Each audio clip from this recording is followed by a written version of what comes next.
আরেকজন ভাই প্রশ্ন করেছেন, কসাইকে টাকা দিব না হুজুর বুঝতে দিয়ে সেই টাকার জিনিসটাকে আমরা মীমাংসা করে দিলে কি, এটার সমাধানটা কি? আসলে ভাই, আমাদের সমাজে অনেক ভাই কুরবানি করে, আবার কুরবানি দেওয়ার সময় অনেক কসাই ভাইকে নিয়োগ করে থাকেন।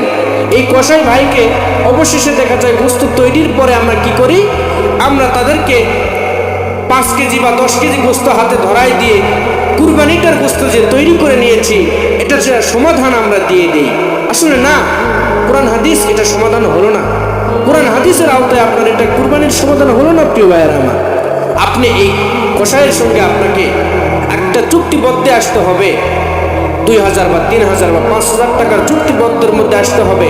সেখানে আপনি তাকে তার চুক্তির টাকাটা পুনরায় দেওয়ার পরে আপনার যদি ইমানে তরিয়ায় জোশ মেরে যায় যে না, আমার কুরবানির স্থান থেকে আমি তাকে 2